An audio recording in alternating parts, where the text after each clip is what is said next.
show you how to make kombucha step by step, day by day. All you need to know, all of the ingredients and all of the supplies that you need to start your own kombucha.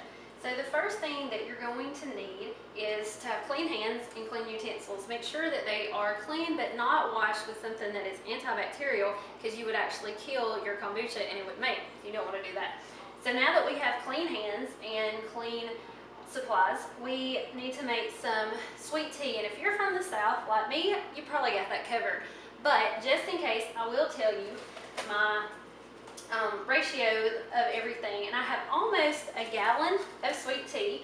And to make this, I used 8 tea bags. You can use green tea, black tea, white tea, any kind of tea that does not have flavors or oils in it. And so 8 tea bags, or if you want to use loose leaf tea, then you're going to need 2 tablespoons of that.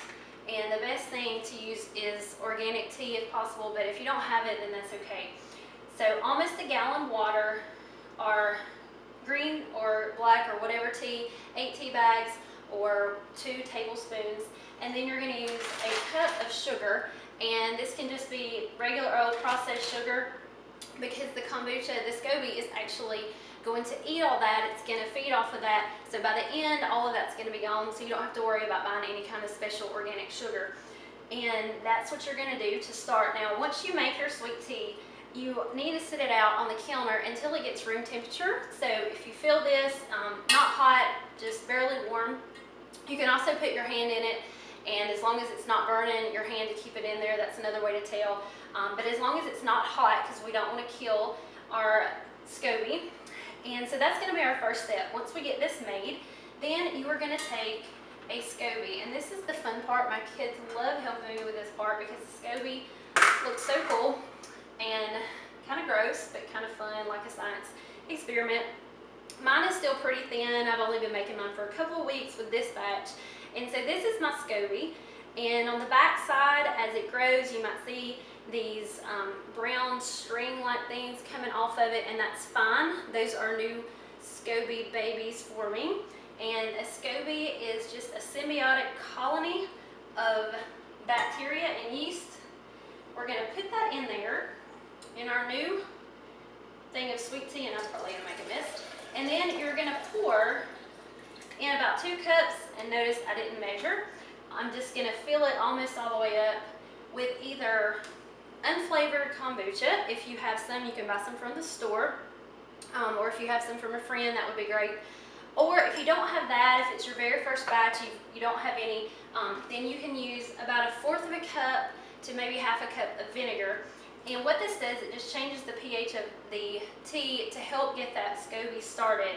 And once we get that in there, your Scoby might float or it might sink. Either one is fine.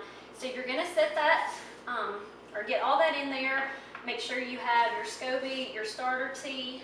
My hand's a little wet. And then the last thing you want to do is you want to cover this with either a paper towel. I'm using a coffee filter, some kind of cheesecloth, as long as it's something to where you want it to be able to breathe. It does need to get air, but you do not want flies or any kind of bacteria or other insects or pests to get in here. So we're going to cover that, and then we're going to set it aside, and it's going to take anywhere from 7 to 10 days. Mine, usually I let it do for about 7 days, and I'll come back tomorrow.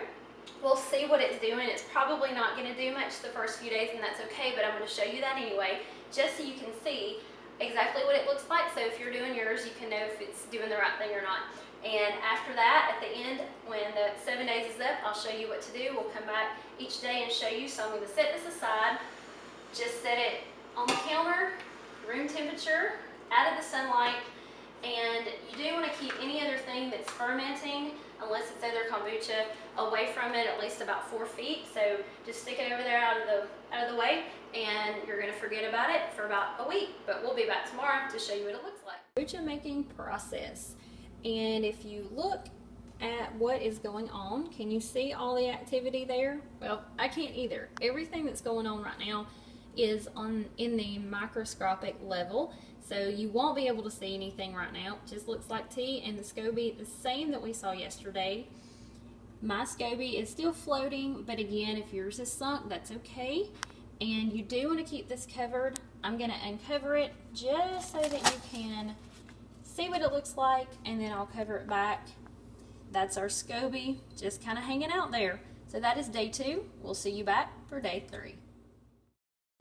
Day 3 for our kombucha making process. From the side here, it looks about the same.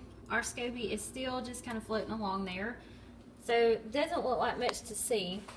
But if I take off the top, and again, you want to keep yours covered, but you can see there is a gel starting to form along the top, which is actually the new Scoby that is starting to form. If you're making yours for the first time, you may not see this yet, but that's okay. If you don't, it will start to form in a couple of days. But this is what it's going to look like, and that is our new thing. It's kind of hard to tell from this picture, but that's it. So that is day 3, and we'll be back tomorrow to see what's happening then.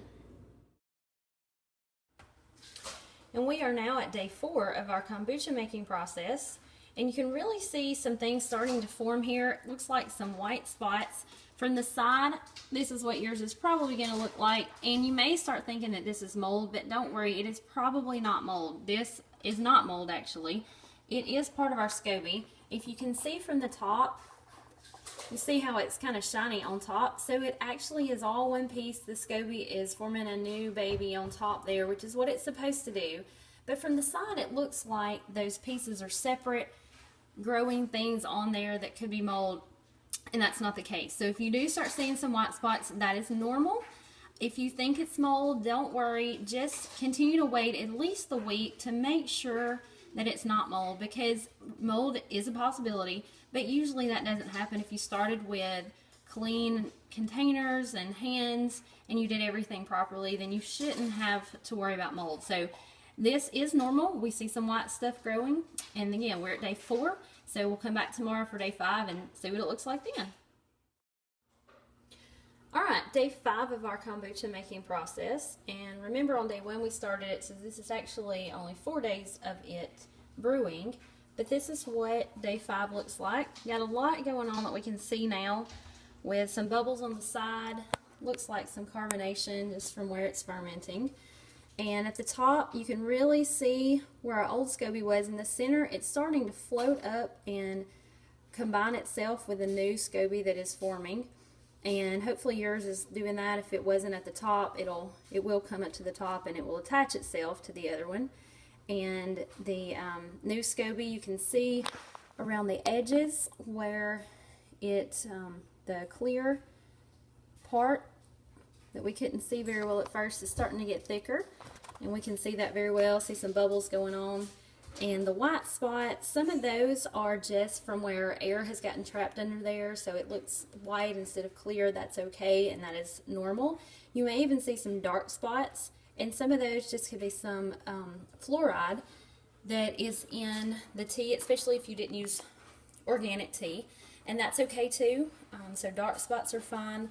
But hopefully you will start seeing yours making a film across the entire top, and it will actually cover the top of your tea there. So that is day 5. We have reached day 6 on our kombucha making process, so only a couple more days to go. And as you can see, our Scoby, the original one, is almost completely attached to the new one. There's a little bit hanging down there. And it's very easy to see our new Scoby. Without even looking at the top there, you should be able to see yours forming. And if you do, look at ours in here. You see all around the edges it is starting to get thicker and form. So very nice. I definitely smell the fermentation of it, and you should be able to smell that too if you get close enough. And that's it. So we are almost done. And actually at this point you probably could go ahead and bottle it up, but we're going to give it another day or 2 just to complete a full week. Day 7 of our kombucha making process. And if you look underneath here, under the original Scoby, you see all the things hanging down from it, where it's It's almost trying to form new pieces, and that is absolutely normal. And when you look at the top, you can see that our new Scoby is completely formed around the edge of it, sealing it off, and it is getting thick. All those bubbles are just from the fermentation, which is fine. And you can see it looks thicker in places than others, but that's okay too. Some places look darker. Some of that is just from the air and the bubbles being trapped underneath. All that is perfectly okay. And that is what day 7 looks like. Again, at this point, you can already go ahead and bottle yours up if you want to. Although I say this is day 7, we counted day 1 as the day we actually prepared the tea and put the Scoby in. So it's actually only been fermenting for 6 days. And I usually, whatever day I started on of the week, that's the day that I usually go ahead and bottle mine. So we will wait one more day. And tomorrow we will bottle it up and finish that off tomorrow. So that will be in another video, and I will show you how to bottle all that up. But this is pretty much the end product. You are ready now to either let it sit for a little bit longer. If you want it sour, you can taste it and see how it tastes to see if it's to your liking. If you want it more sour, go ahead and let it ferment a couple more days. If you think it's already sour enough, go ahead and bottle it up, or maybe even stop it a day or two sooner if it's too sour next time. So that is day by day how to make kombucha, and hopefully yours will turn out just as good as ours did.